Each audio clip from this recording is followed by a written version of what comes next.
Okay, so like a big reason why I had so few games to pick from, right, is because when I really get into game, I really get into a game. Like I wring out as much content as I can out of that game. Every side quest, every little piece of dialogue, I play it to death so I can get everything. Like with with Metal Gear, right? So there would be times where, you know, are you familiar with the codec calls?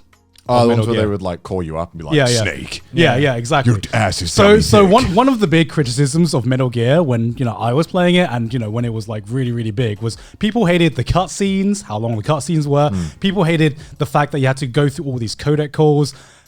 I fucking love that shit, man. I'm like, holy shit, there's an hour cutscene. Be right back, getting the popcorn. This is the most epic gameplay I could ever hope for. Was Metal Gear 3 the one with like Psycho Mantis? Is that the one? No, that was the first one. That was the first. Yeah. Was it really? Yeah. Oh, I thought the first one was like the top-down, like NES one. Oh, no, I mean that's Metal Gear. That's Metal Gear, not Metal Gear Solid. Metal Gear Solid is like the 3D ones. Because like every time I watch, because I've watched tons of videos about Metal Gear, and every time I watch it, I'm like, fuck, I wish I like got this when I was a kid because like it looks badass. No, it was fucking badass. But the thing is, like, okay, so there's Metal Gear and there's Tales as well. Tales has this feature, right? I mean, you've played a Tales game. Yeah. How did you think about the skits feature? What was skits? What was that? Okay. Oh, wait, is this where you talk with the character and it kind of like the Fire Emblem thing? What? Wait, what? Where you interact with characters? Is that what it was? No, am I crazy? Kind of. So in Tales games, they have this thing called skits, right? Where you'd be walking around and then you press like the select button when they give you a prompt, right? And it would just be characters talking to each other. And oh yeah, I always either skipped that or didn't do it. So like I was probably the one fucking person who just hit every skit button. Like I don't care what time I'm in, what like at which point of the story, I would just like I literally played Tales and I literally like there are some skits that are only that only happen at certain areas of the map, which are like some areas of the map you literally have to walk on the other side of the map and there was no like quick. Wow, this is a big boulder, huh? Yeah, it sure is. It literally doesn't mean shit. Yeah, and it literally doesn't mean shit. I fucking love that feature. I don't know, man. I like because here's the thing: if I love the characters and I love the world, I'm getting every kind of like You're interacting with it in every way, interaction right? I can. Same thing with Mass Effect. When people talk about how much they love Mass Effect, they talk about the character writing and not so much the gameplay anymore, but like the world and the characters that. Of Mass Effect. I was probably I remember there was one Mass Effect gameplay session I had where I literally wasted an hour or two because in Mass Effect they have this it's not a codec function but like a database function where they literally have a database of like every like the history and lore of like every alien, every world that you go to. So awful. I literally spent an hour or two of Mass Effect going through the entire database and just reading the whole lore of Mass Effect. I'd rather not, you know. and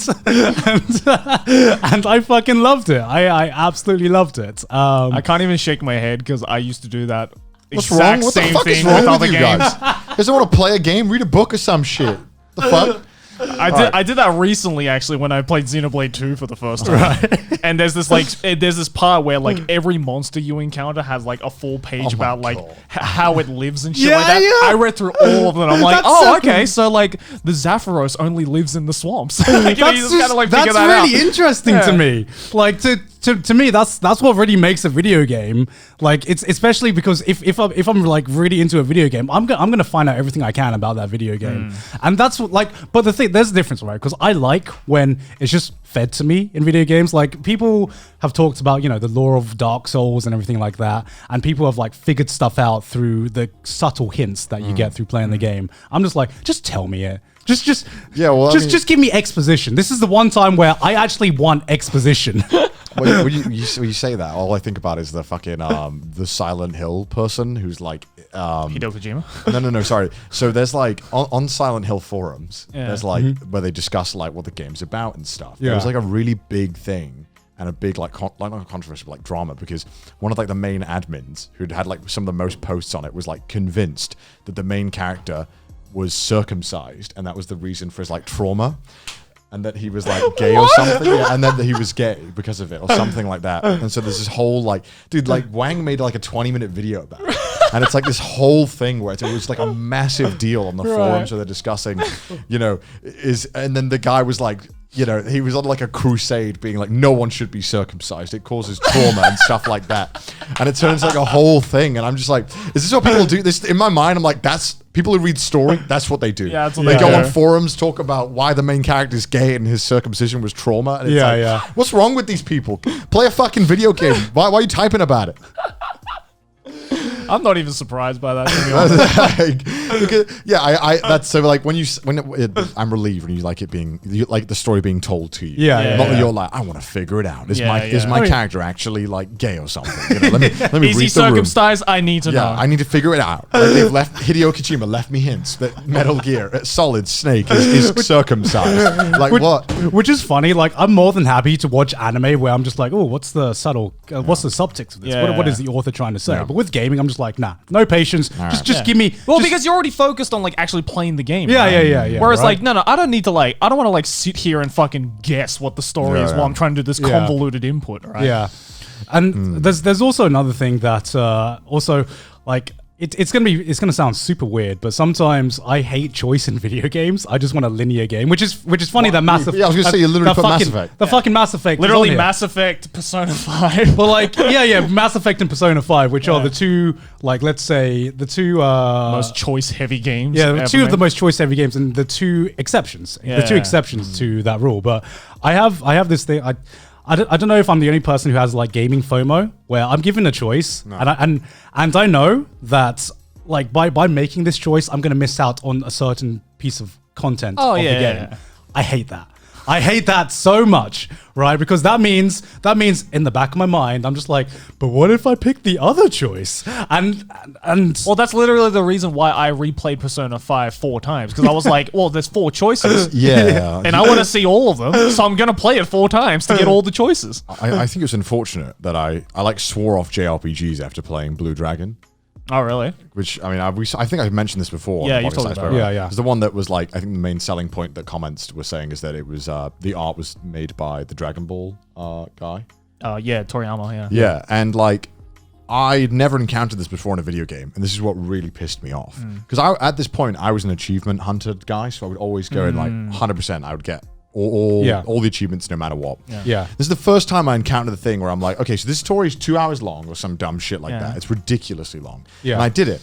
And then I'm like, all right, how do I get these last few achievements? And it'd be like, this achievement is on the forum. It would say this, like, this achievement is only unlockable by doing this one option in this one mission. If you pass it, you can never get this achievement. I'm like, what? What? Just say psych. That's such a JRPG movie. And that's so fucked up that they would do that. Like, what kind of sick fuck does that? They're like, I don't want anyone to be able to get this achievement. Make them play the whole fucking like 200-hour game again. Fucking assholes. There's no need to do that. Why would you do that as a game designer? I don't know. It's to get you to replay the game, right? Yeah, I mean, and the fucking every time. I mean, like the reason I hate it is because it takes enough energy for me to finish a game once. So I'm thinking, fuck, if I need to replay this game, I'm just not going to see this content. Right. Yeah. Dude, if you want to see the shitty turn-based combat, you should play Blue Dragon, man. Shit, every time you fucking start a battle, fucking the main song starts playing, and it's a guy fucking singing. It sounds like the Pokemon intro, and then it takes like 20 seconds of animations where they all like summon their things, which is like it's like 20 seconds long before you can even start the fucking turn-based combat. Don't tempt me. That sounds awesome. Don't tempt me like that, dude. I'm excited. No, it's fucking garbage, and man. It's Toriyama, dude. That is like right up my alley. Garbage. I also hate in JRPGs that like they give you these characters and like what if you hate the characters that you have to use? Like in Pokemon, at least I can swap out, Bulbasaur. No, but like most JRPGs, like it's like especially with the turn-based ones, right? It's like you can only have 4 in the party, so just pick your 4 favorite characters, right? Well, this one it was like you only have these guys, and they were shit and annoying characters. So it was like, what am I supposed to fucking do? This game sucks. Oh, then that's not a good JRPG. And then like one of the main enemies was just a snake coiled in like a shit, and the whole joke was that it was a piece of shit, and I'm like, yeah, hilarious. That sounds hilarious. What? It's a piece of shit.